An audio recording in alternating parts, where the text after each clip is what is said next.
going to talk about a variety of things related to EV charging. How are you this morning? Great, Carly. Thanks for having me. Great, of course.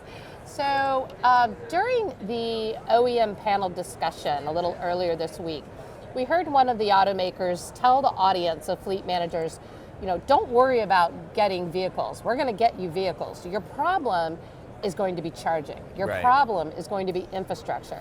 Can you expand a little bit on that? Yeah, so I would say the general consensus within the industry maybe 2-3 years ago was vehicle supply. So we had a scenario or situation where the demand wasn't meeting the need, and we've kind of have the inverse now. But now the concern is, how do you create a charging ecosystem?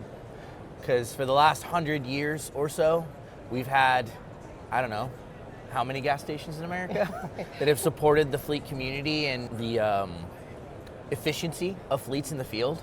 And with EV charging and the way that battery charging works compared to, an ICE vehicle, you have to consider all the, how do you ensure maximum uptime when you can't rely on a network?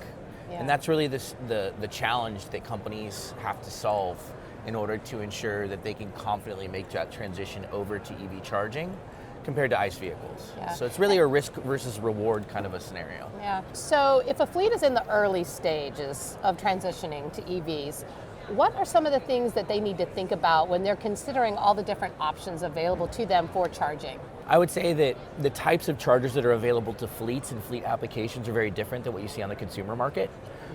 Most folks are looking to go to a shopping center, a convenience store, charge in a 15-minute window, and then you're off and running again. Fleets typically have dwell time overnight, so the options that they have are a much wider array of options. Most fleet vehicles are stationary for a good amount of time, whether it's someone's home or at a fleet depot, and that's where you can really start to dig into what's the right charger for the application of this vehicle. But really, you just need to talk to the right provider that can, give you the right advice about what charger will meet the vehicle's application and dwell time.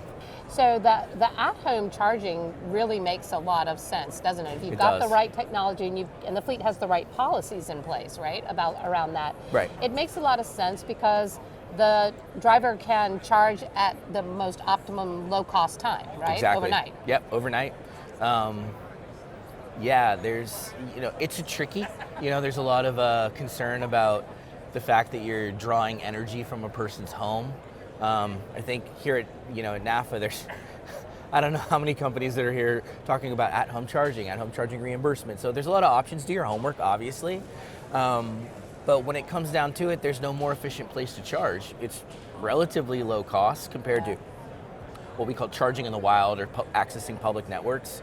It's going to cost you half, like literally. That's a huge savings. Huge savings for both for companies, and it's convenient for the driver. So, if you partner with the right company that meets your particular fleet profile, it's the future. But the challenge is you're effectively installing a gas station every single person's home in your fleet. But there's companies like Blink and others, quite frankly, that are there to kind of help our clients get there. So continuing the discussion about charging at home, do you have any tips for fleets about developing a policy around that?